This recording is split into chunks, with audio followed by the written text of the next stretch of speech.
W Factor podcast where me and my son Luke will go through the week of wrestling, covering Monday Night Raw, NXT, AEW Dynamite, and SmackDown. There will be no update from Impact this week, just to try and cut down the show runtime a little bit. And also there wasn't too much I felt worthy of noting. However, I'm not trying to dismiss the show. If anyone wants to check it out, you can do so in your own time. Now, Luke, are you ready to dive straight in? Yeah. Okay, so we will start off with Monday Night Raw, where Randy Orton takes a stroll down memory lane, where he recaps his match with Drew at Clash of Champions, along with the recent attack on the legends such as Big Show, Ric Flair, Shawn Michaels, Christian and Edge, and then he discusses how they have essentially betrayed him at the match at Clash of Champions. So I don't know, nothing overly exciting, just sort of recapping what we already know. You know, those of you that were watching the show weekly and caught the pay-per-view, what we already know is Randy Orton sort of taking out all these old school guys who were trying to back up, not really back up Drew, but more try and take down Randy for what he did to Edge. However, as Randy Orton's taking this stroll down memory lane, as I say, Drew McIntyre kicks down the door, violently beats him up, kinda looks like an action movie, like a B movie sort of action scene, Yeah. quite poor quality. The camera's doing a lot of shaking. Security comes and split them up. But there we go. So we get a wee bit of a beat down on Randy Orton from Drew, and then that sets up what comes later in the night, which is a 6-man tag main event, which anyone who already knows sort of my dislike towards too many people in a tag match will know that I was so excited to hear that was the main event. So, moving on then, we have some tag team action between Dominic Mysterio and Humberto Carrillo versus Buddy Murphy and Seth Rollins. Now, this is something that we have seen 1,000 times before, except we're just changing out Rey Mysterio for Humberto Carrillo, who I have not followed since 205 Live, the tournament, the Cruiserweight Classic tournament, so I honestly forgot the guy existed for a while. We start to see some cracks showing between Rollins and Murphy after they win, where Murphy just sort of storms off and leaves Rollins to his own devices. But after watching this match, I just kept thinking about the same thing we've been saying for weeks now, which is just put Dominic in NXT. Yeah. It just makes more sense to put him in NXT, where it is developmental, you know. If he's just gonna lose all the time, then why keep him there? Exactly. This is like he's on a bit of a losing streak now. I believe it's his past 3 matches or something. I also hate what he wears. Yeah, his outfits don't really have any sort of character to it. Like, I think his knee pads have got the letter D on it. Mm-hmm. Cool. It's like yeah. It's not. It's kind of go for like a Roman Reigns, like kind of like vest, like body armor kind of thing, but it just kind of feels odd.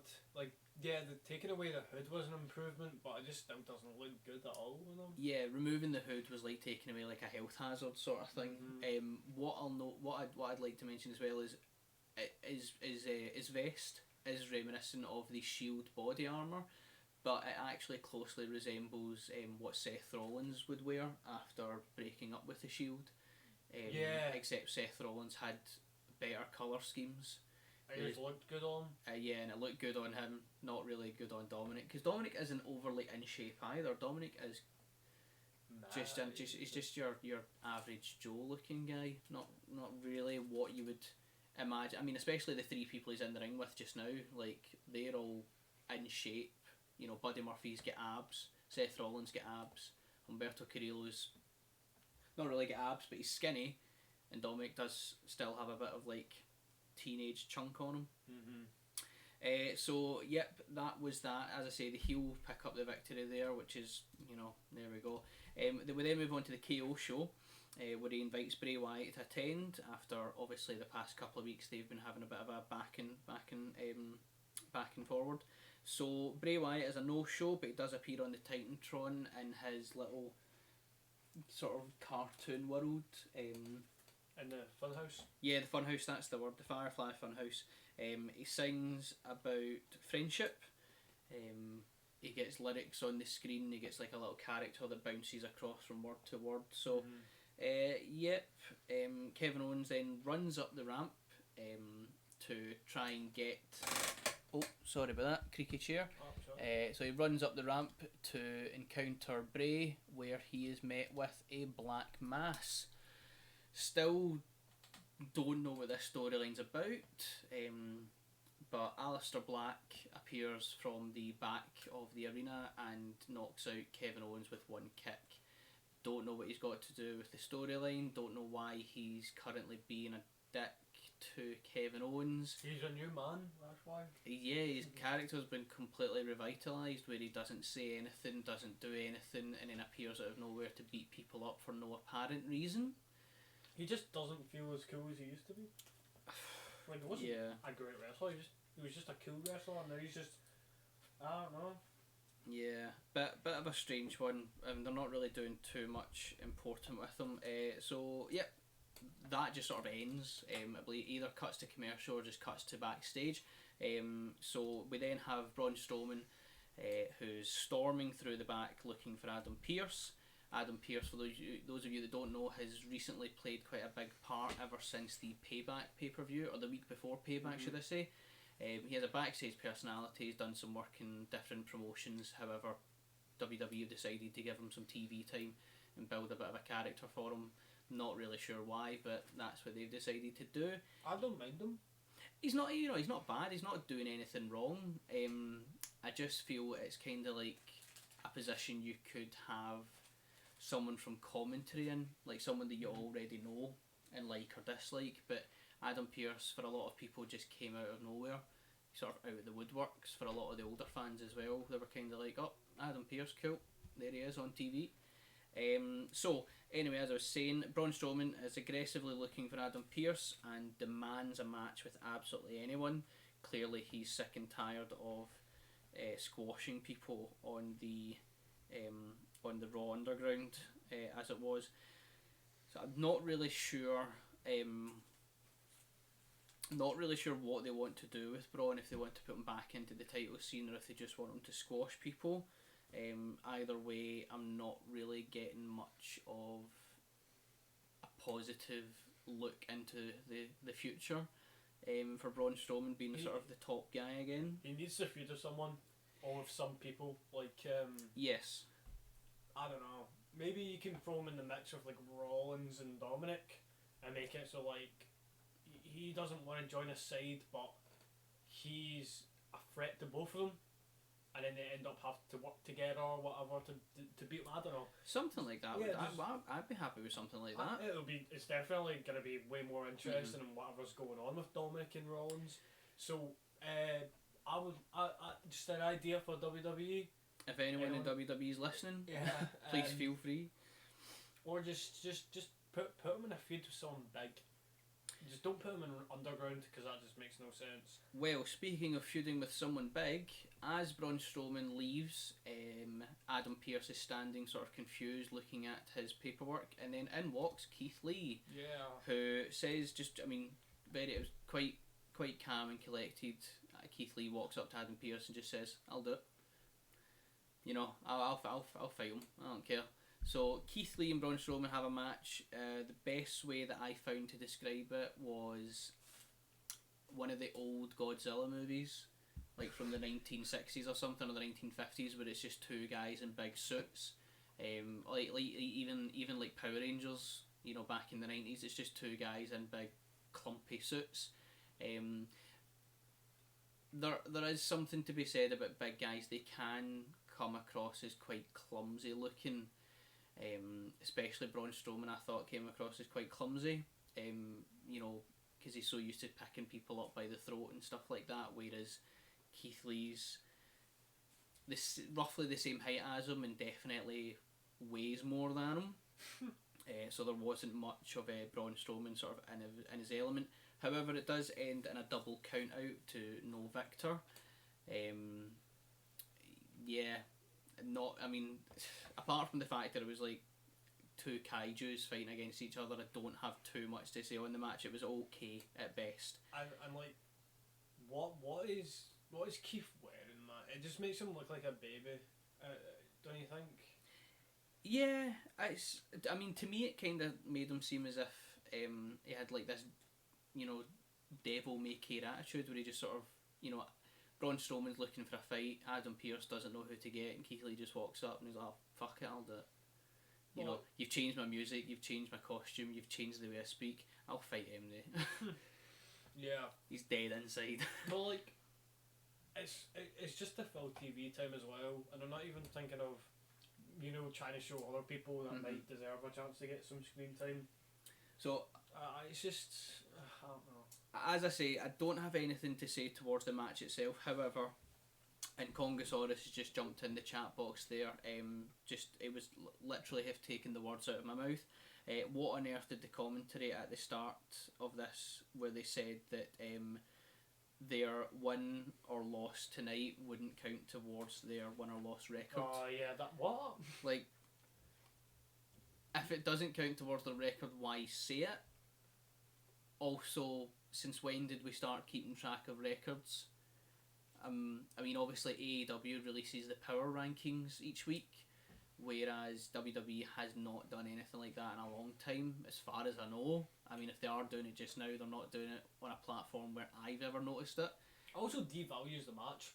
Yeah, it's like saying it's like a title match that the title's on, the title's on the line in a title match, and then as the match is on, saying that it's not on the line. Yeah. It's kind of like, right, okay, so I'll just tune out then because it's just an exhibition, and it's not even a good exhibition.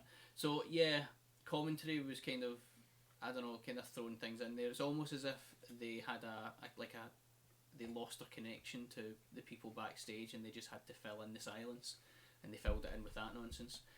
So yeah, that was that. We move on then to Buddy Murphy and Seth Rollins.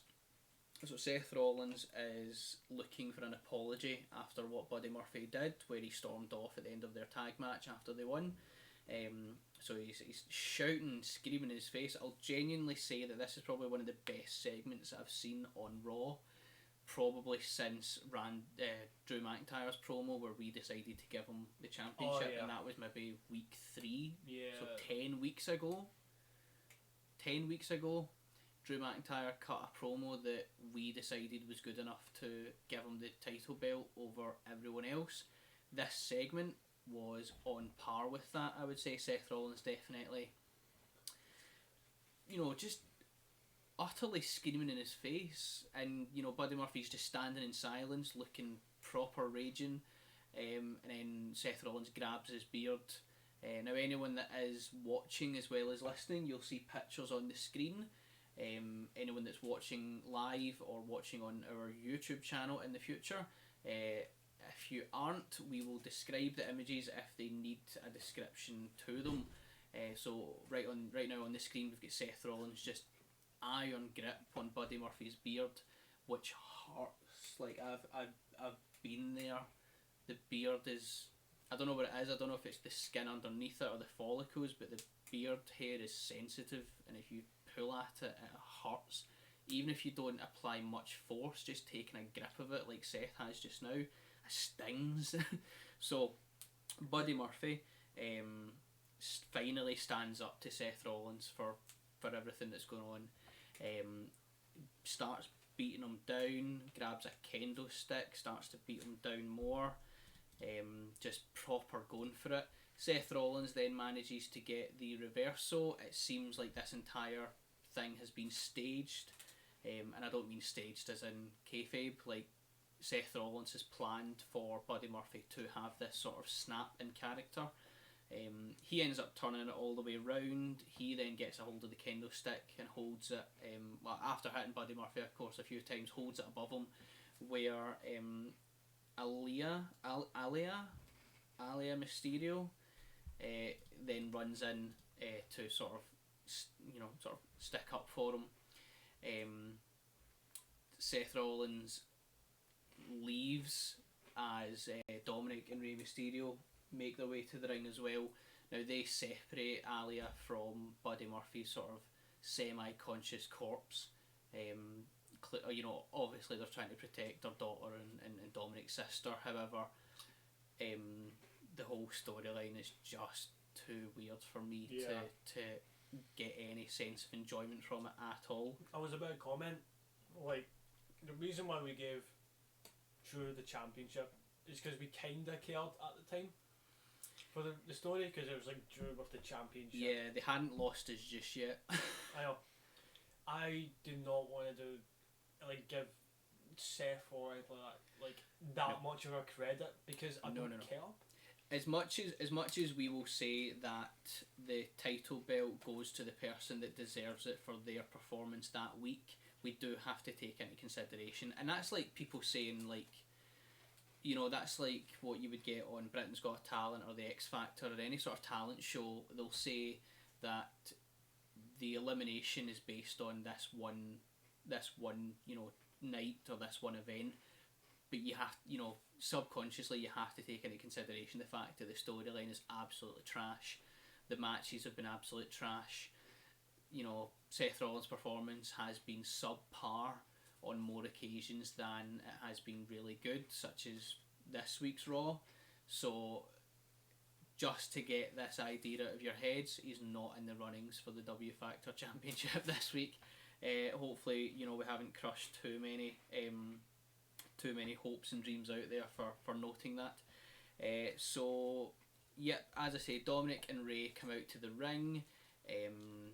We've got an image just there as well of Dominic and Rey join in with Alia, try and keep her away from Buddy Murphy, because the whole thing. Oh wait, yeah, we've actually got Dominic's mum and Rey's wife sort of in the background, covered by the turnbuckle.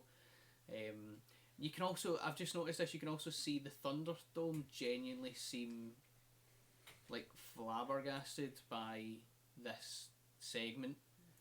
Well, do you think when they're watching it on their screen it says, react?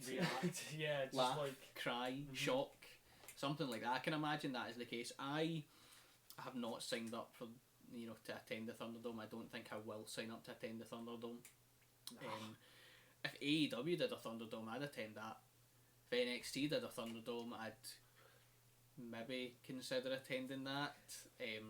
I don't know about attending Thunderdomes. I don't think I would do Raw or SmackDown though. They're just not worth it just now. I'd go and see it live, but I wouldn't Thunderdome it, because you're basically just watching it. I believe they're just watching it, as they would on like normal TV, but the webcam is showing their god-darned reaction to Buddy Murphy and a 19-year-old getting intimate. Anyway, let's. Is like, they're not shocked. They're just disgusted at this. I would be disgusted. That would be my expression. My expression would be disgusted as well. So we'll move on then. We have Mustafa Ali, in a match with MVP and the Hurt Business at ringside. So the match itself was okay. Mustafa Ali always tries to put on a great performance. However, MVP being a bit of an older guy, he's got a sort of set style. Mustafa Ali does like a high leap off of the top rope or the top turnbuckle. MVP will just sort of let it bounce off him because he's just that kind of guy. So he beats down Mustafa Ali.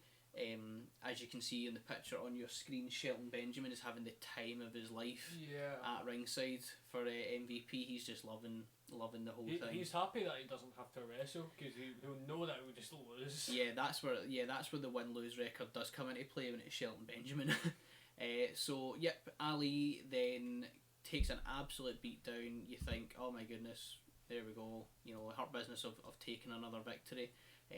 But the Thunderdome screens go out, the lights start to flicker, we then have the Retribution logo appearing all over the place, and now a lot of people are probably thinking, oh, this is because Hurt Business have been hired to take out Retribution. So this has them been like, right, okay, you try and take us out, we'll take you guys out first. So we have Retribution come out. They stand up. MVP, Shelton Benjamin, Bobby Lashley, and Mustafa Ali stand up and form a circle where they are going to take on Retribution. Ali then dives out. MVP is like, oh man, he's literally jumping out to the wolves, like to face them alone. Ali then stands tall, looks at MVP, and then signals the Retribution to go and kick some ass, which they do. The Hurt Business are then chased away, where Ali climbs in the ring. Retribution, gather round him, and he gestures, to the camera, the hard camera, just to essentially say that he is the leader of Retribution. So yeah, actually some progression. Yeah, and it's cool for once because it's Mustafa. Like, it makes sense, kind of, because of like what he's been doing in social media. His social media has been really good, and it all makes sense now. Mm-hmm. It's just, it's lost a lot of steam. They maybe waited a bit too long. I'll agree with that. They waited a bit too long to reveal. They were driving their car, and there was a red light, and then a green light went, and then they missed the green light because they were too busy talking to the. They were too busy trying to decide what mask they were going to wear. Yeah, yeah, and like not even all of them have masks. They've got guys. No, you can see you can see in the picture here on the screen. There's like 3 people with balaclavas. The guy in the middle of the trio with balaclavas is covering his face with his hood. Mm-hmm. I would not be surprised if they couldn't find a balaclava for him, and he's maybe got a scarf over his mouth, but he feels the need to cover. Because as we probably discussed, as we discussed before Roman Reigns returned, is that there has been speculation and rumours, and people have sort of picked out certain character traits and sort of body stature and body look that Roman Reigns was a member of Retribution for, one evening, because it was just a guy wearing a hood and a balaclava. So it could very well be that the 3 people you see on the screen just now with balaclavas are Buddy Murphy, Dominic, maybe a female competitor, something like that. They're not actually members of Retribution, but they need to fill out the ring with them. So Congosaurus is just jumping in the chat box there. If they turn it back to him being the hacker, then at least it now makes sense how they can control the lights on the screen. Do you remember the hacker that was on? Yeah, everyone thought it was CM Punk. Yeah, everyone thought it was CM Punk. Sami Callihan from Impact got really annoyed because that was his gimmick that he came up with when he was in NXT. When he was in the Performance Center years ago. So he was quite annoyed that they started doing it, and a lot of people were thinking, oh, if they signed Sami Callihan? No, they didn't. He was actually proper annoyed because he claims that was his idea. I don't know, the hacker gimmick, I feel, if you thought Retribution played the long game, the hacker gimmick played such a long game where I forgot it had anything to do with Retribution. Wait, no, does it have something to do with Retribution? Yeah, it supposedly does. Okay. Like that's how they can, well, as Congosaurus is saying, if they reveal it that Mustafa Ali is the hacker, or was the hacker, then that will explain how they can control the lights and stuff. But whether or not they do that, whether or not they just bury the hacker gimmick, and hopefully, hopefully nobody remembers it, we'll have to wait and see. But I'm happy there's a little bit of progression, as small as it might seem, and as long as it has been that we've had to wait for progression, I'm happy that we're getting something at least. 6-man tag action, which is the main event of this evening. I mentioned we have Drew and the Street Profits, Weird Team, taking on Randy Orton, Dolph Ziggler and Robert Roode. So Dolph Ziggler, who we've not seen in the title scene since the horror show. Yeah. And then the Monday Night Raw after the horror show, where he said to Randy Orton, you can pick the stipulation. He said to Drew. Said to Drew McIntyre, sorry, you can pick the stipulation, and they had a very poor copyright match of their pay-per-view match from Extreme Rules. Yeah. So, yep, Randy Orton because he's currently in the title scene, and then Robert Roode because he had an open challenge match last week. I mean, I suppose if you're going to throw together, a random team of 3 people, then why not go for the 3 people that have had some involvement with the title in the past 3 or 4 months? Not the worst tag match, not the best tag match. The heels pick up the victory, and the commentary team seem to bury Drew in the build up for Hell in a Cell. Sort of hyping up Randy as. I forgot who is actually doing the Hell in a Cell and the Hell in a Cell. Is it Drew and Randy now? Drew and Randy are doing Hell in a Cell. Right, okay. Bailey and Sasha are doing Hell in a Cell, and Jey Uso and Roman Reigns are doing a Hell in a Cell. Wait, I forgot. I thought Hell in a Cell was normal matches, and then there's a main event. Normally is. It normally is. There's 3 confirmed Hell in a Cell at Hell in a Cell. I guess it does make sense with the name, but okay. I suppose it means that they don't have to keep it suspended. They'll probably just make all the fucking matches Hell in a Cell. I'm not fully against it, but it does take away the I don't know, the speciality of going. Yeah. The main event is Hell in a Cell.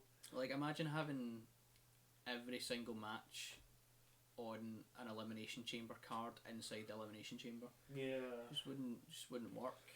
So, but yeah, there's 3 confirmed Hell in a Cell matches. But yeah, I've been wondering this for a while, but right now, Raw needs something, because every single time they try to do something new, it kind of falls flat in its face. What do you think? What would you do to Raw that you think would be beneficial? Completely beneficial. What would I do to make Raw a better product? I would probably send Dominic to NXT. I would remove that whole storyline. I would change Seth Rollins' gimmick to not be the Messiah of Monday Night Raw. I would have him going back to when he was the authority dog. That's exactly what I was going to say. Yeah, I'd have him go back there. I would bring in some sort of legend, whether it's Mick Foley or whether it is, Shawn Michaels, who appeared in NXT last week, and we discussed that. Have somebody come back and be a manager week in, week out. It's not the worst thing for WWE to borrow ideas from what AEW have been doing. Maybe try more tag stuff. Or honestly, I'm not sure.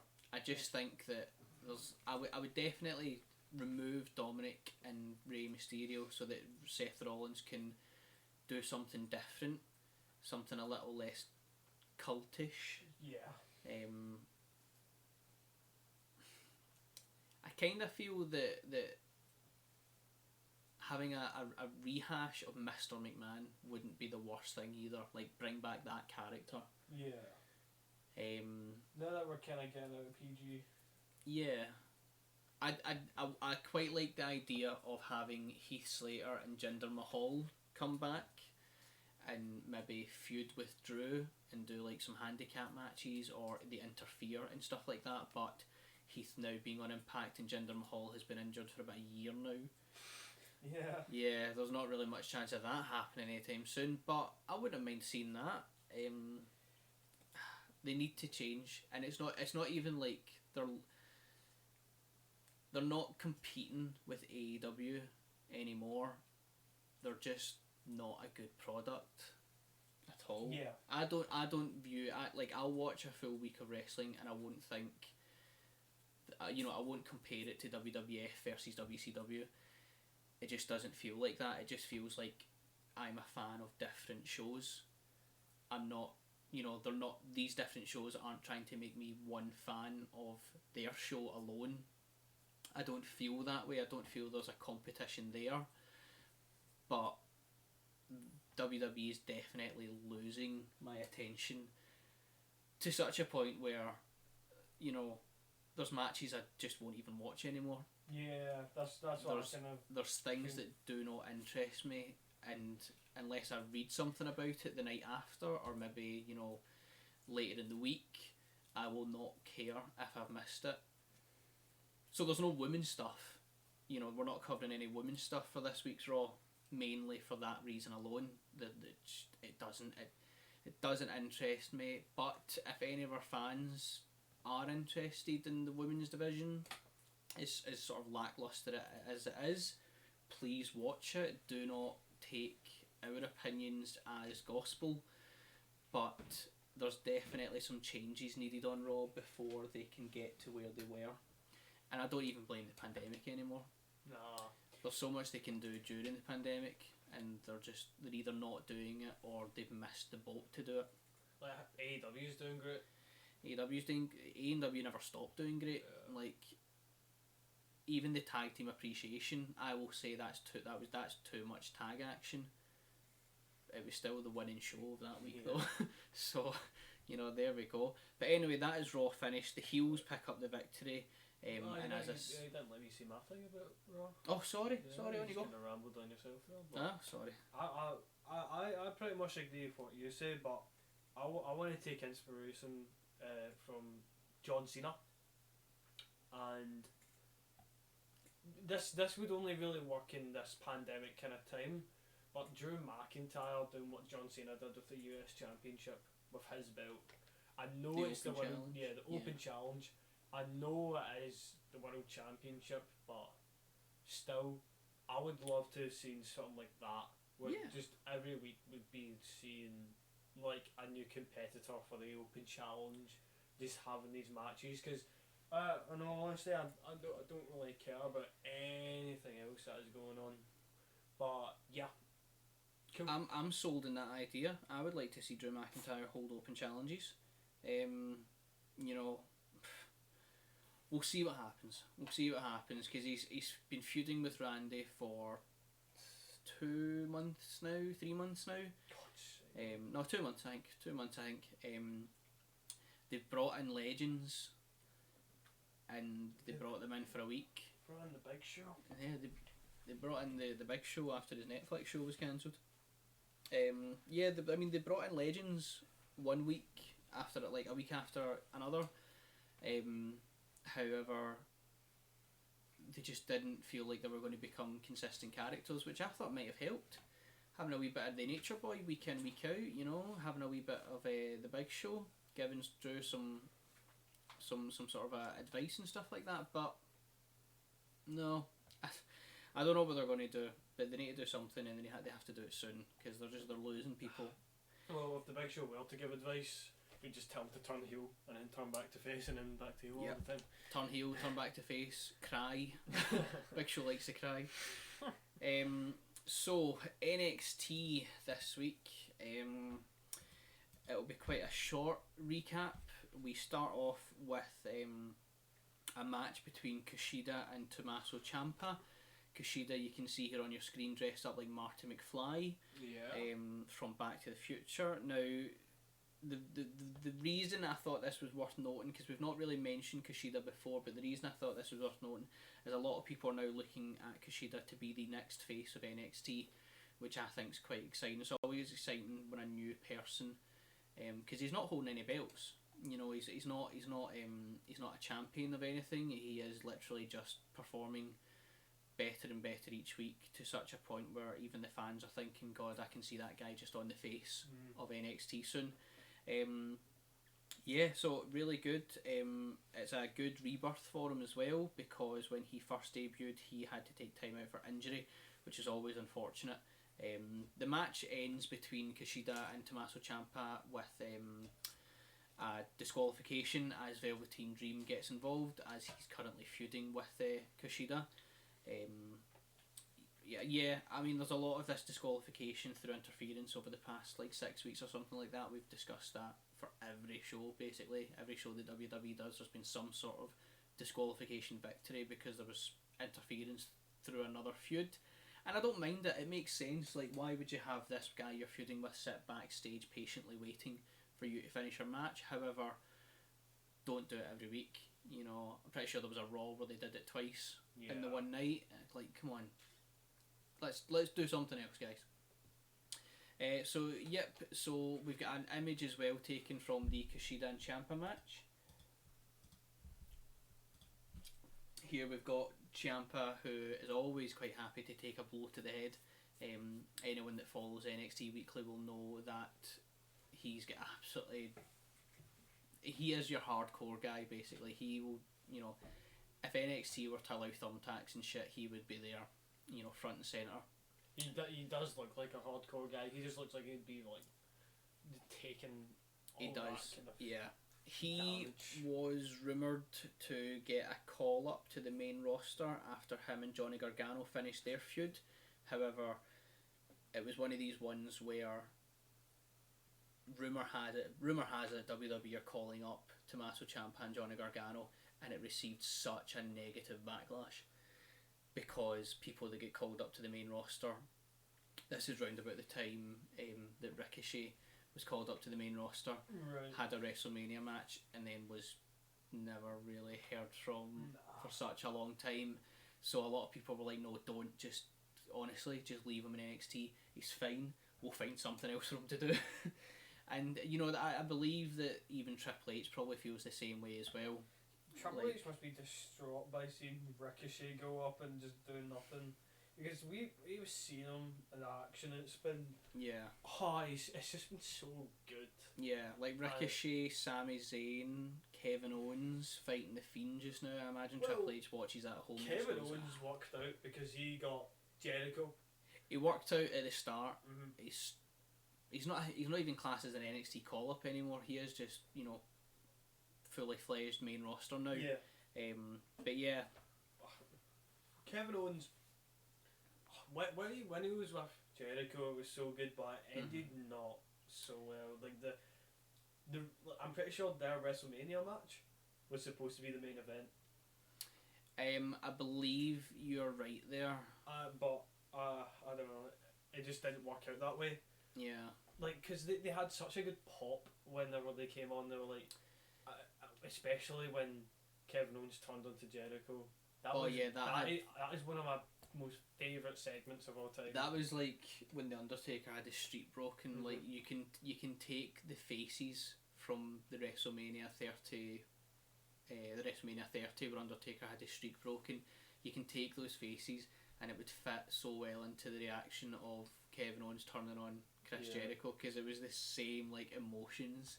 You were following these people being best friends for weeks and weeks and weeks. A couple of times you would see cracks, and then they would fix themselves straight back up again, and you'd be like, yeah, okay, cool, we're fine, we're all good, we're safe, happy ending.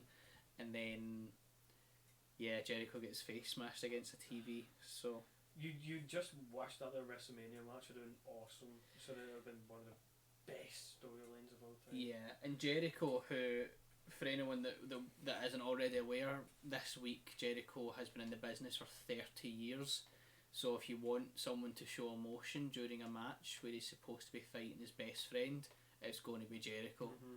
Like, Jericho will make himself cry, you know, while having Kevin Owens locked in the walls of Jericho, sort of thing. Like, he will make himself have tears running down his face for a moment like that.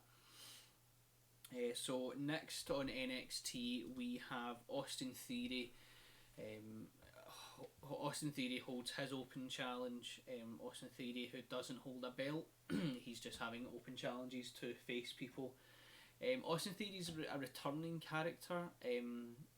He had a bit of negative media during the whole hashtag Speak Out movement.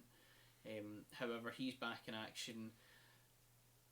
Fans are divided as to whether or not they want him back in action, much like Velveteen Dream. However, that's besides the point. He's not the worst performer. I just feel that his time away wasn't beneficial. He didn't come back to this big pop. He just kind of came back. He came back, and people were like, "Oh yeah, I remember that guy." And then people were like, "Oh, why is he back on TV? He's this and he's that," which is a bit unfair. You know, you don't know. And as me and Luke discussed with Velveteen Dream, WWE and Triple H wouldn't have somebody just come back on TV unless they were confident that everything was a-okay. Just don't get me started. Don't get me started, because the mic will start to hit the red. The audio capture will start to hit the red. Yeah. But, so, yes, someone answers Austin Theory's open challenge, Dexter Lumis.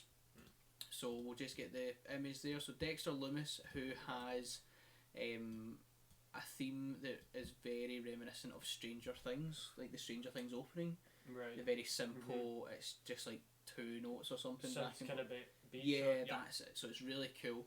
I love the way Loomis looks, by the way. He is referred to as a science experiment, like gone wrong sort of thing. He's a monster. You can see his facial expression just on the entrance ramp is soulless. Yeah. But badass, and that's exactly what he comes across as. He's really cool. I can respect anyone that wrestles in jeans as well. There's something about wrestling in jeans, like, see, as soon as Dean Ambrose started doing it, I was like, okay. Because, John Cena wrestles in jorts, but I don't know. Like, jorts are quite baggy, so you can move around them. Jeans are quite, once they get to your thighs... Yeah, you picture jeans as quite constricting. Quite tight. Yeah, but when you see people wrestling them, you're kind of like, okay, you have my respect simply because you can wrestle in tight jeans. Yeah. Dexter Lumis answers the challenge, kicks his ass. His wrestling style, his theme song, his look, everything's cool about Dexter Lumis. And I hopefully will have an opportunity to discuss him later in our future, because he is pretty cool. We have Ember Moon, who is back in NXT. She returned at the NXT Takeover 31. She comes back, and she has a brawl against Rachel Raquel, and Dakota Kai. Rhea Ripley comes out to break it up. William Regal then makes an appearance, which is always good. I love seeing Regal. You don't see Regal often enough now. Yeah, no. But William Regal comes out and he's like, right, okay, women's main event, 2 on 2. Rhea Ripley and Ember Moon take on Dakota Kai and Rachel Raquel. So NXT's a bit out of sync this evening. So we have images for the main event, as I say, which is the women's tag. So we have Ember Moon hitting Dakota Kai straight in the face. We have Rachel Raquel with Rhea Ripley in, I always forget what this is called. It's like a crucifix, kind of like a crucifix. I always forget what the move itself is called. And then right at the bottom there on your screen, we have the victors, Ember Moon and Rhea Ripley. Really good main event. It's less revolutionary now to have a women's main event because it's been done. It's not the newest thing anymore. However, four competitors put on a really good performance. I will give them fair fucks. And Rhea Ripley is doing something now. Yeah. She looks better than she did back at WrestleMania. Yeah. Oh, the way she looked. It was so weird. We thought she was like a Dragon Ball Z character. It's like she wore black for her entire wrestling career, and then as soon as she got to WrestleMania, she wore white and blue. Like a different person. But now she looks pretty good though. Yeah, she's back. She's got black. She's got leather. She's got black lipstick. She's got like chains and spikes all over her. She looks pretty cool. Ember Moon has shaved the sides of her head to kind of make herself kind of Viking-esque. Yeah. Tribal, maybe. I don't know, but she looks cool as well. Lot of cool looks in NXT. Oh yeah, like nobody looks normal. We always talk about the way people look in Raw, Yeah. And it's just like we're like always wanting Drew to come out in a big long kind of black coat with a sword or something. And then like we hate how Dominic looks and stuff, and then we look down at NXT, we get Loomis as well. Just Yep, the failed science experiment. he just looks cool. Like does, his he hair, his does look mustache, really cool. just. And then we look at Rhea Ripley, and she looks badass as well. I don't know, just NXT is a step above Raw. Yeah, whatever Well, NXT are doing, SmackDown. Raw and SmackDown should be taking notes. Yeah, the only people that look cool in SmackDown is the New Day. Yeah. Is there anyone else? Is there anyone else? in SmackDown? Until Drew comes out with the sword, no? The Fiend. Okay, I'll give you that. The Fiend looked good, then looked boring, but now kind of looks good again. The Fiend is alright. Braun Strowman shaved his head, does not look good. Like, that doesn't change anything for me. So, as I said, NXT is out of sync. We have this is the main event that's on your screen just now that we've just spoke about, but I did want to mention a tag match between Killian Dane and Drake Maverick. Now these are the two guys that were thrown together and have just been comedy gold in NXT. So Drake Maverick's music choice for the tag team, finally they get a theme song together. Dane hates it. So they start the match, they're up against two people. They're up against somebody called Everrise. That's the tag team, Everrise. So Killian tags in Drake straight away. So Killian's the big guy with the long hair. He doesn't want to be in a tag team. So when he is the first man to start, he tags in Drake Maverick and just lets him compete while he stands at the side. Drake Maverick takes an absolute beating. Then he tags in. So he takes an absolute beating. He gets a couple of bursts of sort of energy and comeback. Dane then gets into the ring without being tagged because one of the Everrise guys is talking trash. So Killian Dane drags Drake to the corner, tags himself in, and then unloads on the team, picking up the victory. As Drake Maverick is celebrating, Killian Dane punches him square in the face, picks him up and carries him off because he's too excited basically. So like much like what parents would wish they could do to a small child who's having like a sugar rush, you just punch them in the face and pick them up. That's exactly what Killian Dane does, so that is pretty cool. And then that takes us on to the main event that we've already covered. So, anything to say about NXT apart from the look of people? They're just better than WWE. Better than the two main shows, yeah. But we move on to my personal favourite show of the week, AEW Dynamite. What? I'm trying to say it without saying it letter by letter. Like, where? Like, oops. It'll be ew. Okay. IW. IW. So we've got AEW Dynamite. And as I mentioned earlier on, this is Jericho's 30th anniversary for being in the wrestling business, so thank you, Jericho.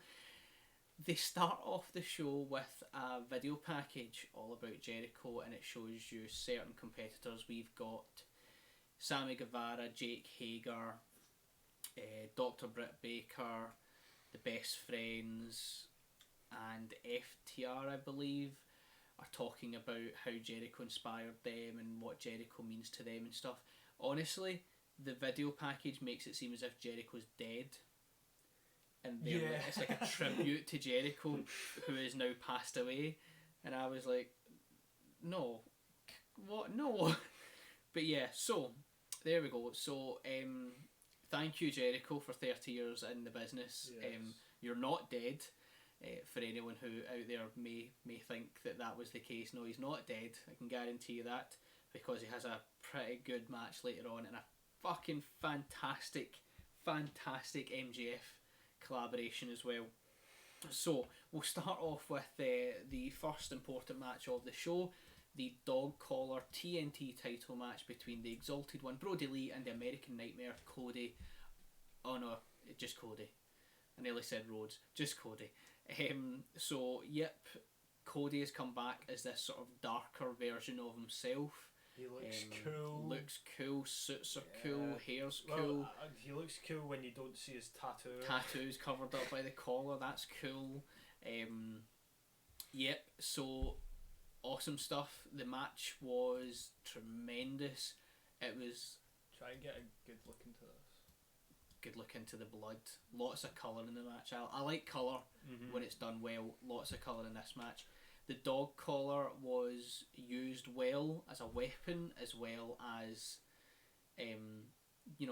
just sort of a general gimmick for the match. I thought that the two guys went all out to put on a performance, considering it's not a pay-per-view. The guys went over and above what they were doing.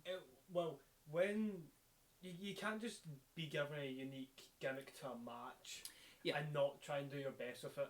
It's I was on Instagram the other day and I saw a video when Triple H was against someone, I forgot who, and they had bags over their head and they were trying to wrestle like that. I remember that. And you know that bit where you point, like Triple H points? Yeah. You point at him and he just pointing at no one. Pointing at nothing. Yeah, I remember that. Yeah, so it's like you need to do your best with this stuff. Yeah. And they done that very well. They certainly did. We got some tremendous moves from both guys. As I say, some great colour from both guys. Neither is face. I suppose if you had to give them a label, Brody Lee would be heel, Cody Rhodes would be face. However, Cody being this darker version of himself, probably not caring too much about the fans. He's kind of only out there for the title. Yeah. But yes, tremendous match from two guys. It was long, but it wasn't too long that it wasn't enjoyable. We did, however, have a small package pile driver from Cody to Brody Lee through a table from the ringside during the commercial break. Thought that was a bit like, right, okay. Either they weren't told it was a commercial break, or I don't know. It was just one of these things where it was like, during a commercial break on Fight TV it doesn't stop. The match doesn't stop. In Fight TV you don't get the commercial break, so you just sit and watch it, but the commentary stops. But don't do moves as cool as a package pile driver from the ringside through a table. Yeah. You know, especially when commentary's gone, because it just doesn't feel like a wrestling match. Nobody covers it. It's just dead silence. It was like, it was strange to do a move at that point. But I'm hopefully, I hope that what had happened is that they weren't told that it was adverts. I think well, obviously, because they're both like professional wrestlers. Yeah, but it's the referee's job to tell them when the cameras aren't on them, or to tell them when it's adverts and stuff, so that they don't, go all and above. Maybe Fight TV have this thing where you gotta do, if we're gonna do this, you gotta do stuff for our audience then. Maybe. So, but yeah, that's just unfortunate. It's really the only thing that we can. The only negative from this match, I would say, definitely. From like AEW, because we've talked about that a couple of times. Yeah, definitely the only negative, I would say. But as it happened, and I was like, oh, that's a bit of a weird thing. I mean, I got to see it, but no commentary. Then there's people at home that didn't get to see it until the recap. It did make me think, like, imagine they did that with the Undertaker versus Mankind. Yeah. They cut to adverts, and then they come back and Mankind has been thrown through the roof, and it's like, by God, he is broken in half. Oh, like you just is see he? him, like you just see him coming back, and he's all like missing teeth and an ear. They bring out the stretcher, and he rejects it, and everyone's like, what the fuck did I miss? But yeah, no. So I thought that was the only negative from this match. However, another negative would be the fans, because Cody Rhodes wins the match. He gets the TNT title and receives a lot of backlash because people are comparing him to Triple H, booking himself to win the NXT title or booking himself to win the North American title, and it's don't compare them. They're not even in the same position. Yeah. AEW don't have a boardroom where Tony Khan, Kenny Omega, the Young Bucks and Cody Rhodes are all sitting around talking about what storylines they're going to do. everyone comes up with their own storylines and their own sections. Cody Rhodes isn't Triple H. He's not Vince McMahon. He's not even Shane McMahon. Like, he's not the general manager of anything. He's not the creative manager. He's just a wrestler who helped come up with the idea for a wrestling promotion.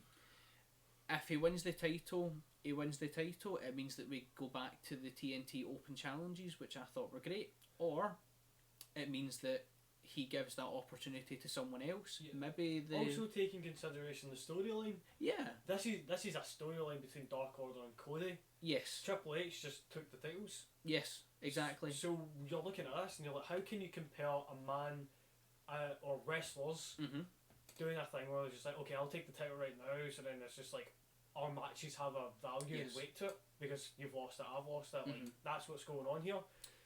And Triple H, like, that is nothing like what Triple H done. No, not at all. Not at all. Fans are just overlooking a lot, and they're just looking at like, what how could they slam AEW? Because I feel like this is WWE fans are acting like this, and that's just a bit.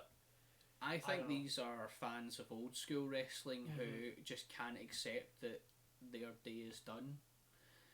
This is modern wrestling, and you're going to have to. I mean, you can go back and watch the old school stuff. I'm going back and watching the old school stuff, you know, but this is your modern day wrestling. You're going to have to just suck it up and stop being such a salty bastard.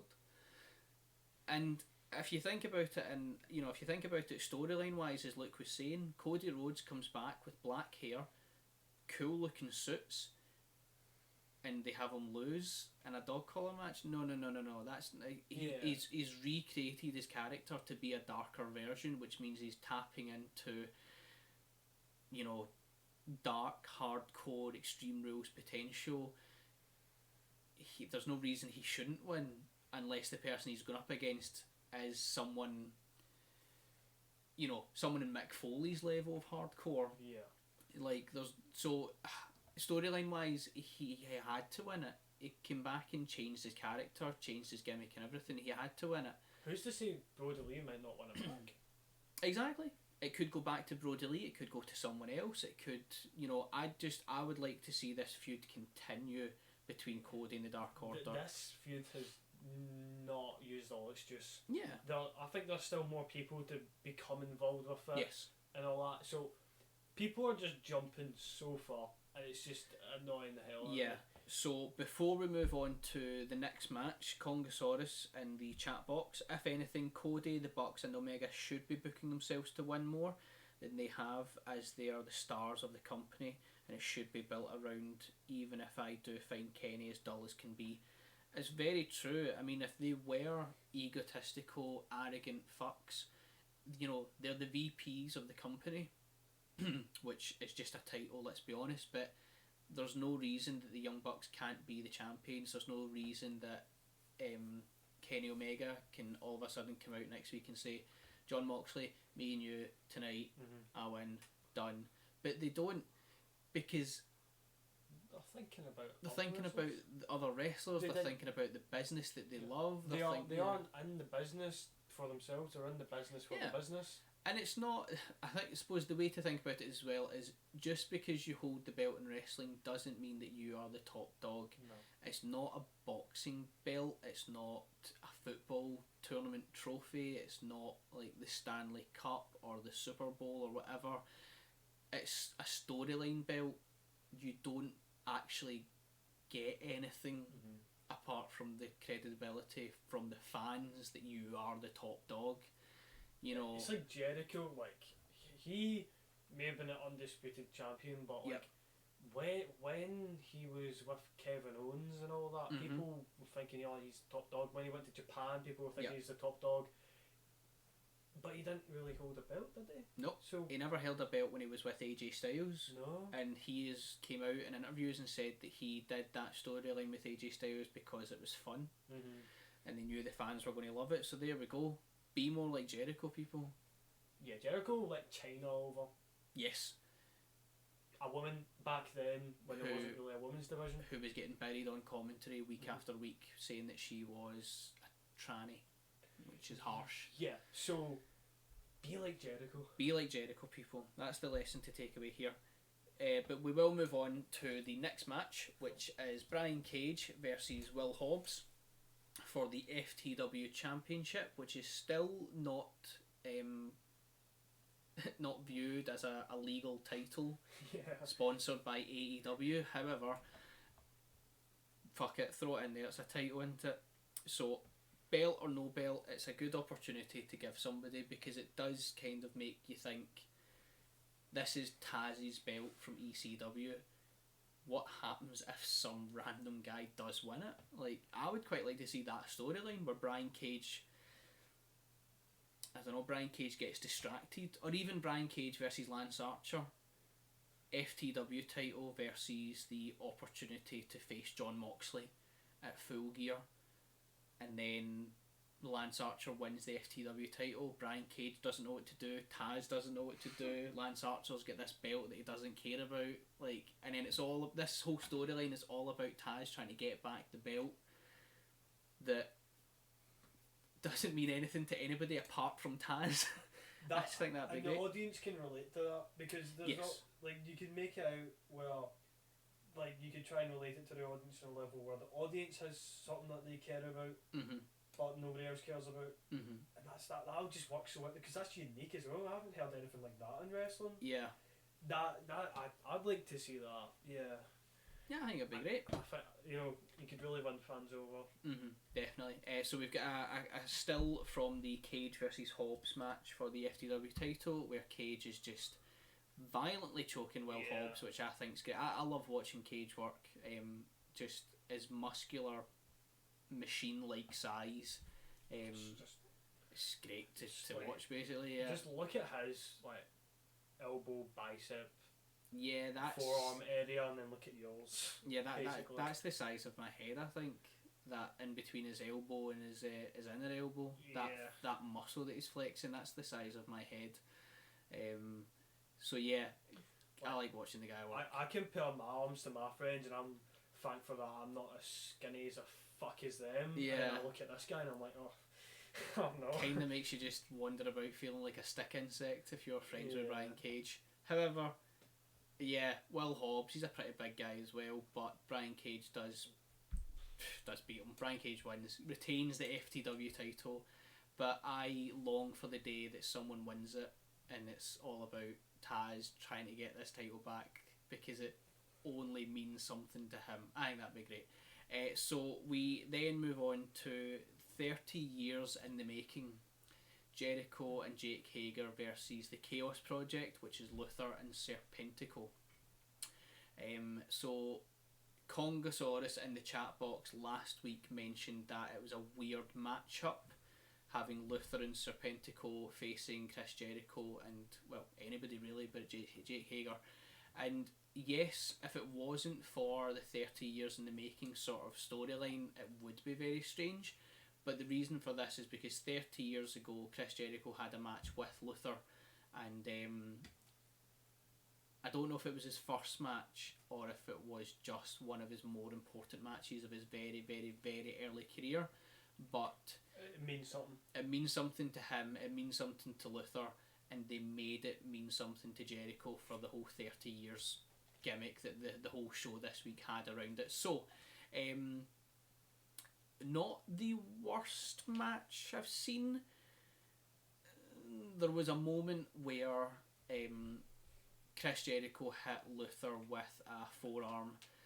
Luther then sort of spins round, tries to regain a bit of his balance, runs at Chris Jericho. Chris Jericho pulls down the top rope, and Luther very slowly climbs over it. Rather than what it's supposed to be, where the momentum throws you over it, because you'd expect him to run into the rope, and now the top rope's no longer there, so you just fly out the ring. He sort of held onto the rope and climbed out of the ring. But Luther's a big guy. He's also an older guy. Like, Luther's roughly in the same age range as Jericho, who's 49. So they're both older gentlemen. Luther is, as I say, a larger man, so he does get gassed and out of breath quite quickly. and it sort of shows in a match with Jericho where this is your main event, so it's not going to be short. It's not going to be, even the 20-minute time limit that they had for this match, or TV time remaining, as they'll always say, it was too much for Luther. But you know what? It wasn't about Luther, it was about Jericho, so he could have been wrestling with anyone, and your focus is on Jericho. So whether or not Luther is, 5 stars or 2 stars in this match, your main focal point is Chris Jericho. You could have just gotten someone from like WCW or something as well. Yeah. That could have worked, but that's not the point, as William said. Yeah, your focus should be Jericho, and it definitely was for me. So, after the match is done, we have MJF, whose music hits. He comes out and says, Whoa, cut my music, this isn't about me, this is about Jericho. He gets in the ring, Wardlow follows with something wearing a red sheet. Now, at first I thought he was wheeling it, and then I seen shoes, and then he holds the rope open for this red sheet covered thing to climb in. He congratulates Jericho on his match. He congratulates him on 30 years in the business. He gets everyone to applaud him. He then says he's got him a gift, and he says to Wardlow, pull away that sheet, and Wardlow, literally about to remove the sheet, has to stop because MJF has decided to do a 5-second countdown that Wardlow either forgot about or didn't know about at the time. So Wardlow has lifted this sheet so high that everyone can see what it is that's under the sheet. He then has to fix it, cover his face because he starts to laugh at the whole event happening. MJF counts down 5, 4, 3, 2, 1. The sheet is pulled away, and underneath it is a clown dressed in Jericho's light up jacket.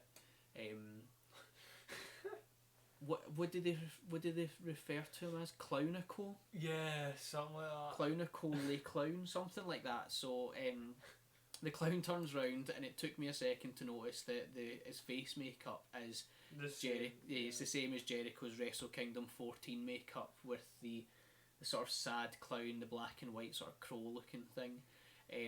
So yep, I started laughing to such a point where I had to pause it because I couldn't hear what was actually happening in the show anymore. And once I managed to compose myself, I went straight back into it. And MJF the clown gives the clown gives Jericho this big A5 envelope parcel. Jericho tears it open to reveal a picture of MJF celebrating a victory from God knows when. I don't know when that picture was taken, but Jericho smiles, he nods, he shows it to the inner circle who are in the ring with him. He then smashes the picture over the clown's face, and the clown looks up all disorientated, and Jericho hits him with the meanest Judas effect spinning back elbow I've seen in a long time, and the clown fucking dies on his feet, just straight to the ground. Like he doesn't catch himself with his hands or his elbows or nothing, man. He just goes down. Wardlow doesn't move to try and catch him. Wardlow just steps aside so that the clown doesn't land in his shoes. MJF is like, whoa, what the fuck, man, what are you doing? Jericho's like, I don't like clowns. They have a stare off. I don't like clowns, don't interrupt me, and then they have a stare off, to which Jericho starts to laugh, MJF starts to laugh, they all start to cheer and celebrate, and then everybody comes out, and everybody, like Brian Cage is there, Britt Baker, the Young Bucks, FTR, Jungle Express, people that Jericho has fought and feuded with, come out and celebrate 30 years in the business. So that, you know what, that was really cool. They all start drinking champagne. I thought that was great. So that closes the show for Dynamite. However, there's a couple of things I'm going to mention as well before we move on to SmackDown. Is the Young Bucks kick somebody again, but this time they kick the fans. Oh no! They're doing an interview. Well, I say they're doing an interview. They're backstage talking to each other, and they kick the cameraman. And you just see the shoes hitting off the camera. The camera then shakes if it falls backwards, and that's supposed to be them, air quotes, kicking the fans. Okay, a little bit of news on the 8-man tournament that we had mentioned last week on Dynamite. Wardlow, Colt Cabana and Hangman Page have now been announced to be part of this 8-man tournament to find out who will be the number one contender to face whoever wins at Full Gear between John Moxley and Lance Archer. So there we go, that's a wee bit of news. SmackDown, guess what, Luke? The New Day are back. Yay! Kofi Kingston and Xavier Woods return from injury. Xavier Woods, I think, was out on injury. Xavier was injury and Kofi was injury as well, wasn't he? Yeah, I'm pretty sure they were either both injury or COVID. I think Xavier was injured and then started to focus on his YouTube channel that he's had to shut down because of the new contracts. So, so New Day are back. But before we move on to the New Day, Big E kicks Sheamus's ass. Well, first of all, we have the New Day. Kofi Kingston and Xavier Woods beat Cesaro and Shinsuke Nakamura in a very poor tag team match. So they are the new tag team champions on their returning match. Big E and Sheamus have a really, really good match that goes all the way backstage. It goes into the car park. It's great, tremendous stuff. Big E picks up the victory, which we always love to see. When does no one want to see Big E win a match in general? Like the people that didn't like Cody winning the TNT title. Oh, yeah, okay, that. The miserable bastards of wrestling fans don't want to see Big E win because that would just. Look at this guy in the image on the right. He is the guy with the green headphones. Yeah. If anyone can see, he's as happy as I was after seeing this match.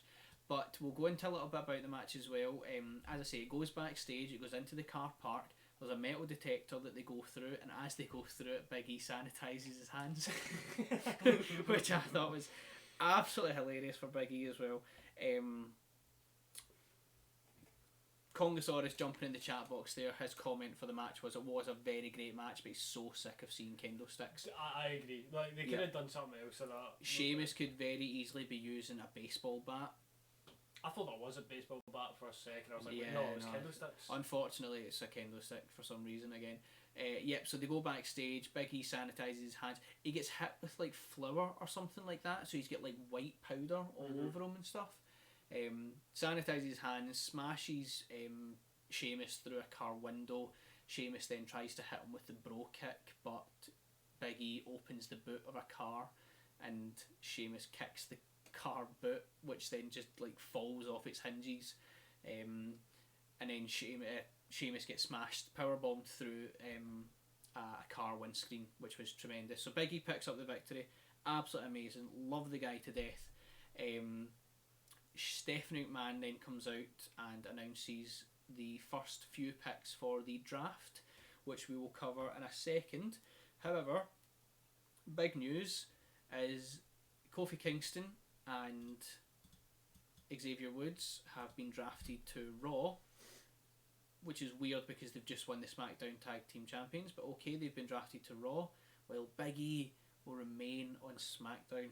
And you can see on the picture on your screen, 3 men close to tears. 3 grown men close to tears. Kofi does this, like, sells this really well. Kofi's like angry sad. Xavier Woods must be thinking, I came back for this. And Big E, it shows you Big E's eyes a few times. Big E's red in the eyes, man. It was really sad, like, actually seeing Big E's face like that. This is probably like real as well. They've been 300 odd, more than 300 days actually. They held the championships for 300 days. I know that, or some over 300 days. That's a number I remember. But they have been a tag team for years. It feels like 5, maybe 6 years or something like that. They have been together, since the start. Not really the start, but they've been together way back when wrestling in WWE was good.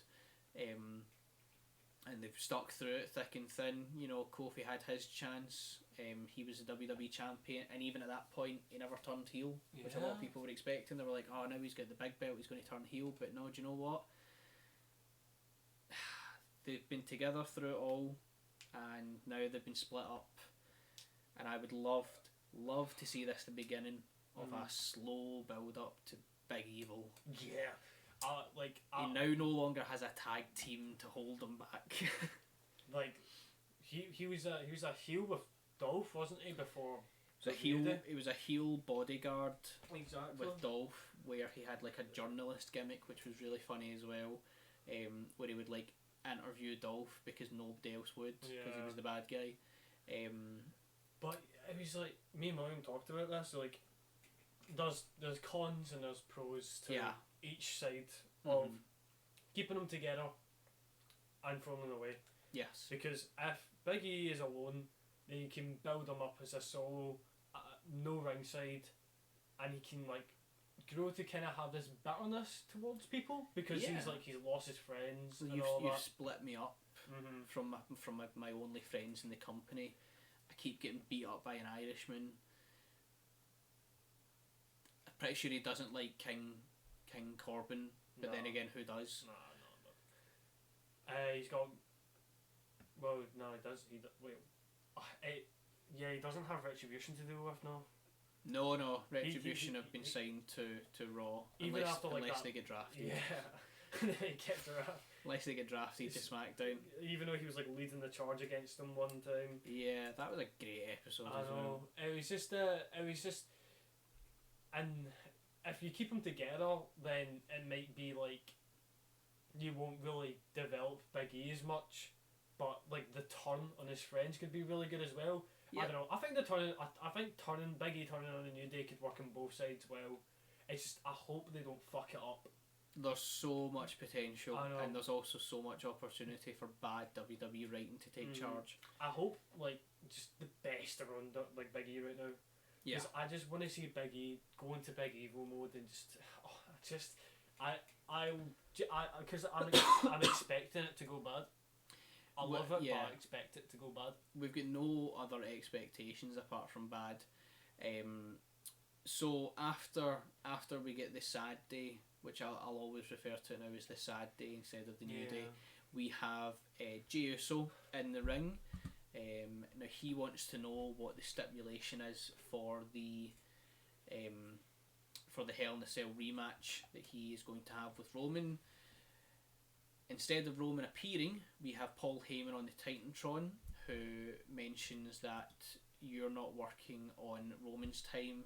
Sorry, we're not working on your time. You're working on Roman's time, which is that's going way back. That's like Roman Reigns in NXT. Mm-hmm. Like that was his thing as well. As whenever he was being interviewed, it was like, listen, you get 3 minutes because you're on Roman Reigns' time now. That was really cool. That was good heel Roman. We've not had good heel Roman for a long time, until I would say SmackDown this week was good heel Roman. So Paul Heyman is talking about how the fact that you're on Reigns' time, he'll tell you when he feels like respect him. He is the tribal chief. He's the head of the table. Blah blah blah blah blah. Camera pans out.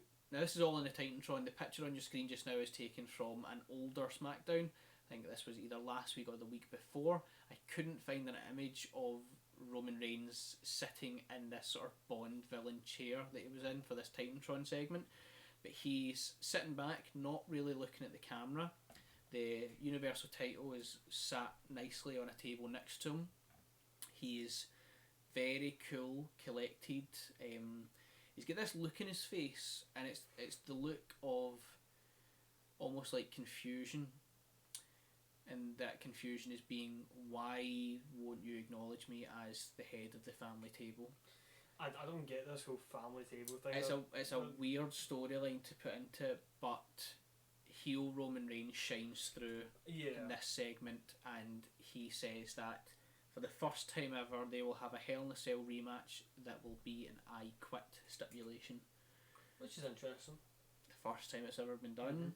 It seemed a bit weird that they have to do it at all, but okay. I don't really think they're going to leave the cell. I don't think they're going to go up high. It will probably just be an I Quit match that could have stayed in a normal ring rather than a Hell in a Cell. But that's what they're doing. As I say, heel Roman Reigns is good in this one, but it was a short segment. And speaking of short segments, it's a short SmackDown. Next we have Kevin Owens taking on The Fiend. Image on the screen just now. I'll explain in a second how we get there. So, on Raw, Kevin Owens done the KO show, called out Bray Wyatt. Bray Wyatt appeared on the Titantron for the Firefly Funhouse. For anyone who wasn't here at the start of the show, the segment ends with Aleister Black kicking Kevin Owens straight in the face, and then we cut to nothingness, and then the next segment. So on Raw, Kevin Owens is here, and he's looking to kick Bray Wyatt's ass. The Fiend and Kevin Owens put on quite a decent match, you know, not the worst I've seen. The Fiend gets the mandible claw on Kevin Owens twice. The second time he uses this grip, and he turns it into an Uranage, which, if you don't know, it just looks like a rock bottom. Yeah. You know, they set the arm over and then you pick and drop them. So from the mandible claw into essentially a rock bottom was pretty cool, because the mandible claw is a finisher in its own. You don't really see something like that being turned into something else, but it was cool to see sort of an adapted version of it. So Kevin Owens is out cold. The Fiend leaves the ring, walks towards the ramp where the lights flicker off and then on, and Alexa Bliss is standing there. They look dead into each other's eyes, and a lot of people are making the comparison that it's like Harley Quinn and Joker. Now, as an avid comic book fan, I'm going to say, shut up. It's nothing like Harley Quinn and Joker. Don't compare them. It's shit. If you have to compare it to anything, it is Jared Leto's Joker and Margot Robbie's Harley Quinn, if she was played by a much shitter actress and the character was not written at all. It was like improv. Jared Leto's Joker and an improv Harley Quinn from a really shit actor. Yeah. There we go. That's what I would compare it to if you had to. If I had a gun to my head and said compare it to Harley Quinn and Joker, that would be my comparison. Got quite annoyed there. Sorry, got quite annoyed there. That was your moment. Yeah, got quite annoyed at that one. I just think it's stupid. Very stupid. What I will say is this match did have some cool moments where Kevin Owens hit the Fiend with everything. Pop-up powerbomb, Stone Cold Stunner, and the Fiend got up from all these finishers. I thought, you know what, that is what a supernatural character is supposed to do. That is what a supernatural character is supposed to do, not take a spear off a returning Roman Reigns and then get pinned. That's not what a supernatural character is supposed to do. So anyway, that was SmackDown. That's how they closed the show. So we will move on to the draft. So I've taken a note of all the draft picks here just now. So as we've already discussed, Kofi Kingston and Xavier Woods, your newly crowned SmackDown champions, are now drafted to Raw, and Big E will remain on SmackDown. So your Raw picks are Drew McIntyre, Asuka, The Hurt Business. Now Congosaurus, I haven't been ignoring you. I just wanted to wait until I'd gotten to that stage. But Congosaurus comments, if you can draft the entire Hurt Business, why can't you draft the entire New Day? Just doesn't make any sense, sort of in a linear sense. So, Hurt Business, AJ Styles, Nia Jax, Shayna Baszler, who are the Women's Tag Champions, Ricochet, Mandy Rose, The Miz and Morrison, who were drafted separately, but they weren't going to get split up. Dana Brooke, Angel Garza, Carrillo, Drew Gulak, and Tucker, who is Cotis, that we've referred to a few times. SmackDown has Roman Reigns, Seth Rollins, Sasha Banks, Bianca Belair, Jey Uso, Dominic Mysterio, Rey Mysterio, Big E, Otis, Murphy, and Kalisto. So Otis and Tucker have been split up, and the New Day have been split up. Those are your notable picks. Seth Rollins, when he was drafted to SmackDown, I thought, oh thank God, it's the end of the storyline. Nope, because Dominic and Rey Mysterio have also been drafted, and you're just going to have to understand that Dominic and Rey and Buddy Murphy all being drafted to SmackDown means that Alia Mysterio has also been drafted to SmackDown, even though she's not a fucking competitor. She'll be there somewhere. Hopefully, hopefully Kalisto does something with his luchadorness, and maybe Roman does something with his Rollins knownness. I don't know. Yeah, I mean, why not have Reigns and Rollins get back and do a few weeks of a feud? It doesn't have to be about the title. Just feud, for God's sake. Seth Rollins. I know the Shield was like 8 years ago, and a lot of people are over it now, but it's still these characters' history. That's still there. That's still valid. Yep. So that is your draft. For this week, there will be another draft on Monday, tomorrow night, for Raw, and then I believe they'll finish it on SmackDown. I think that's what they're doing. So, the winning show for this week, Luke? Congo said something first. Oh, what's Congo said? Let's jump in Why here. did they move Mandy and Dana literally 2 weeks ago to then announce them as draft picks for Raw? Weird, the whole draft stuff was so dull. Drafting so many people into shows that are already on. Well, wrestling in WWE is just dull in general. So Yeah. I think there's no point in getting upset by this stuff, Congo, because it's to be expected. It's kind of like what is it? What's the saying? Fool me once, shame on me. Shame on you. Shame on you. Fool me twice, shame on me. Yeah.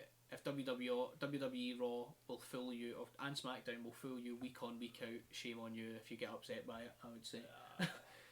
So the winning show, look. I would say Awa.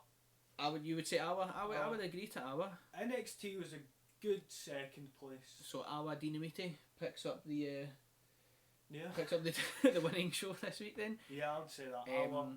So I found it quite difficult to come up with one pick to nominate for the W Factor Championship this week. So our current champion is Cody. I would like to put Cody's name forward, Big E's name forward, and Jericho's name forward.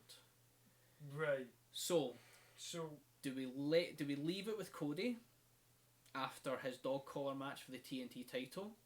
Do we give it to Big E because we love Big E and he looked really sad on SmackDown and he put on one hell of a match against Sheamus? Or do we go down the route of appreciating Chris Jericho for 30 years in the business? I found it really hard. I was like going through all the shows and all my notes, and I was like, this is tricky. yeah, I didn't know who I wanted to give it to the most. Jericho is the GOAT. Jericho is the GOAT. We can't just give him the championship because it's his 30th anniversary.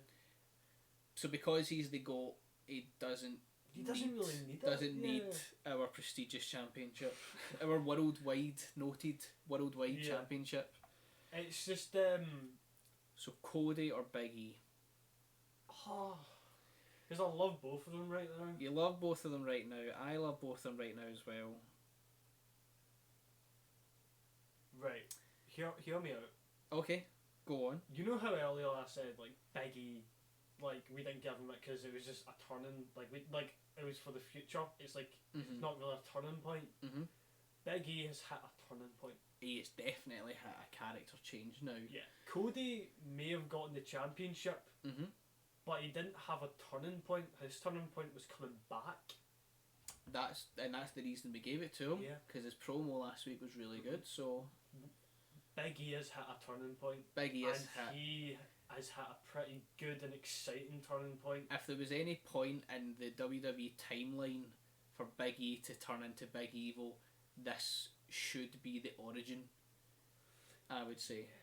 And he did have a good performance and all that. He did. Very good performance. Comedy, action, Emotion. more comedy, emotion. Big E. I'm going to agree with you there, Big E. You've talked me around. I'm no longer torn. I'm going to go for Big E as well. So there we go. Big E, the W Factor champion for the second time. He has now dethroned Cody Rhodes after Cody's amazing dramatic promo from last week's Dynamite. So there we go. Now normally I do have images for my recommend a match, but do you want to recommend a match? Because you recommended the Invisible Man versus the Invisible Stan. If you don't have one, I don't have one. You don't have one, right? No, Okay. don't. I will recommend. Oh, actually, hold on. Congosaurus. From SmackDown, you never mentioned the big return of Lars Sullivan. Your thoughts on that, or or does it fall under dull and not worth discussing? Don't blame me if it does. I like Lars Sullivan in NXT. I don't like main roster Lars Sullivan. Now, Congosaurus runs his own Facebook page, the Hammer Project, who made a very good point that Lars Sullivan was a bit of a homophobe, a bit of it was like all the negative parts and toxic parts a human being can be. Lars Sullivan was that. However, Lars Sullivan had made appearances in gay pornography. Was out on injury. I'm going to say that his return on SmackDown wasn't worthy of note taking. Congosaurus, but for anyone who wasn't already aware, Lars Sullivan has returned. There we go. I'm sorry, it's just not, to me it's dull. It's not worth it. I'm sorry. So look, if you don't have a match to recommend, I'll recommend Unforgiven 2001, Rob Van Dam versus Chris Jericho for the Hardcore Championship. And this was during the Invasion angle, which is why we've got WCW, ECW, Rob Van Dam versus WWF Chris Jericho. Now, I chose this match because I was trying to go for one of Chris Jericho's best matches through his 30-year career in wrestling. I decided to go for this one even though Chris Jericho loses the match. I decided to go for this one because it was great. 2 months earlier in the WWF, Rob Van Dam had debuted in the WWF 2 months earlier and became the hottest star in the company, winning a blazing feud against Jeff Hardy before moving on to Jericho. This hardcore title match at Unforgiven was a searingly intense battle full of weaponry and aerial tactics, and ultimately RVD finished Y2J with the 5-star frog splash to retain. Now, no appreciation to Rob Van Dam here, but the 5-star frog splash in this match was really good. There's a reason it's a 5-star. Mm-hmm. There's a reason that's why he's called it that. But Chris Jericho again put on a tremendous match against Rob Van Dam here for that hardcore belt. Other news in wrestling. Before we move on, actually, the next picture is the Unforgiven poster. Don't know if you've ever seen that look. I've not seen that. Steve Austin with 3 heads. It does look really good though. It does look really good. It's also quite terrifying. Yeah, it works really well. Yeah. The greatest of battles are found from within. Yeah. So for anyone who hasn't seen the Unforgiven 2001 pay-per-view poster, it's on your screen just now. Steve Austin looks like some sort of terrifying, like, cosmic god that's just a floating head with multiple faces. Eldritch kind of kind of thing. I could imagine that being like formed out of a tree. Yeah. And like you meet it on your quest or something like that to find the holy belt. Yeah, but I like it. It's like as the middle head is trying to give you advice on how to accomplish your quest and save the kingdom, the other 2 heads are just going, what? Drinking beer and all that. Yeah. So yes, wrestling news. Braun Strowman posts a picture of his abs. However, in the picture on the bathroom counter there is a syringe. Now, Braun Strowman has come out and said that the syringe is some sort of vitamin, whether it's vitamin D or vitamin R for roids. But he's received a lot of backlash for the picture because people are jumping the gun saying that it's steroids that he's taking. WWE most likely recommended he delete that picture, and he has subsequently. So maybe it's heroin. Maybe it's not as bad as steroids. Maybe it's heroin. Exactly. Maybe yeah. And you know what? He can do heroin all he wants. Just as long as he stops squashing people in Raw Underground. Yep, so that is wrestling news. We also have I found this really funny, right? So Rusev, or Miro, sorry, was interviewed on a podcast after the bachelor party vignette that he had with Billy Mitchell, and they asked him why he decided to go for Billy Mitchell. Miro said he had no idea who he was until after the segment was finished. So they recorded the segment, they probably took it to editing, and all that time Miro had no idea who the guy was. Kip Sabian or somebody backstage probably just said, "Oh, do you know what? I'm pals with Billy Mitchell. Do you want to do a quick vignette with him?" And they both said, "Yeah." Miro had no idea who he was. Wow. So there we go. Now, a little bit of news as well. I say news. This is kind of old news that's recently surfaced on an interview that Dominic had. Dominic actually had to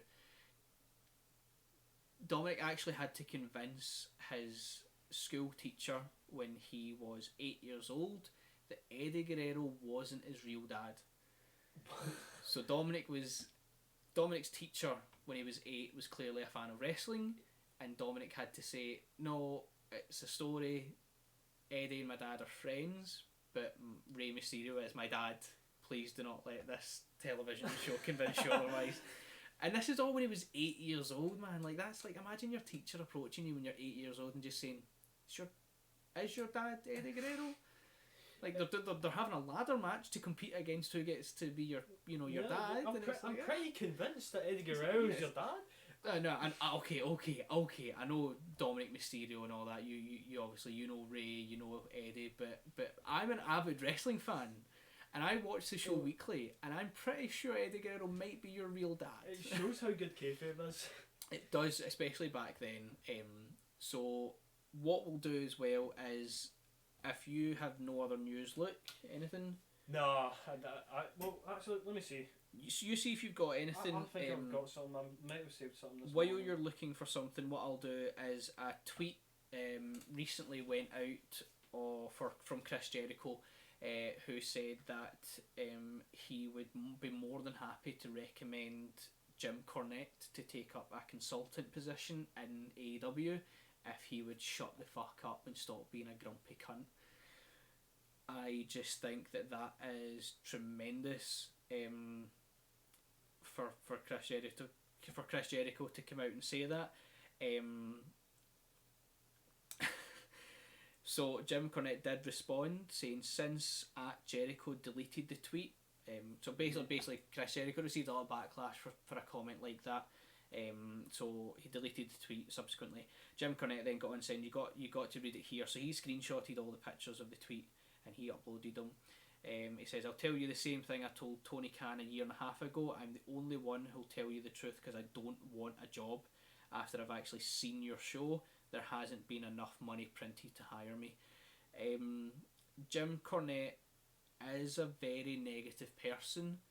However, me and Luke have watched some shoot interviews of Jim Cornette on YouTube and documentaries and stuff, and as negative and as grumpy as he is, the reason he is like that is because wrestling is his be all and end all. Wrestling is his alpha and omega. Wrestling is his day and night. It is his life, and there are people out there, that rip the piss out of it, and he just can't stand for it. And yeah, Jericho commented on Twitter to say that he would happily recommend him for a job at AEW if he would just shut up. However, Jim Cornette spat that basically back in his face. I think Jim Cornette's happy enough doing his podcast, and he just, leave him be. The business isn't what it was when he was doing Smoky Mountain Wrestling, when he was doing Georgia Wrestling, when he was doing NWA, when he was doing WWF old school with legends like Macho Man Randy Savage and Hulk Hogan and stuff during WrestleMania 1 through 10 or something like that. When Jim Cornette was doing stuff like that, that's when he liked wrestling. And then it became all about money and all about sort of reality, and Jerry Springer and Vince Russo playing a big part in ruining his product. So leave the guy be. Let's just leave him to be angry, and let that be what it is. Look, do you have any news there? No, I looked through couldn't see him. Couldn't see it. I think we've sort of covered. It has been quite a slow week for outside the ring wrestling news. There's not been very much, but we'll close the show on a little self-created image, because yes, Chris Jericho is the GOAT. Yes, we didn't give him the W Factor Championship title this week, but we do have to. Yeah. We do have to give some sort of appreciation to the guy. He is the GOAT. Everybody knows that. So enjoy that image on your screen. I will get it uploaded to social medias. Feel free to upload that or make it. Jericho has been part of everyone's life in wrestling. For 30 years. The first ever wrestling move done on me was the Walls of Jericho, but not done very well. So wasn't done by Jericho. So there we go. So yep, as always, you can get us on Facebook, Twitter, Instagram, Twitch, and YouTube. I believe we're an episode behind on YouTube, but we had a bit of issue with copyright, but we will get that sorted. Everyone stay active. We are getting more and more attention on Facebook and Twitter. We actually have another professional wrestler following us on Twitter. We have, I'll just get the name up here before I make a mistake. Mikko Maestro, a professional wrestler from Finland, has managed to come across our podcast, and I love Finnish people, man. My favourite accent. Yeah, so we've got Mikko Maestro from Finland. We have Calder McCall, who is Scottish born, Vegas based over in America. We now have a small fan base, but a fan base nonetheless in Tasmania, Australia. God damn, man, we are getting out there. So all of our fans, please keep up the fantastic work that you are doing. That is sharing our Facebook page, Twitter page, YouTube channel, Twitch channel, and Instagram stuff. Get the name out there, and it'd be fantastic. I would really like to get someone on the show, one of these professional wrestlers. Whether it's a Zoom call or Skype or whatever. We need to get popular first. Oh yeah, no, definitely. I would say and my long term goal for this podcast is to get a wrestler, get guests, essentially.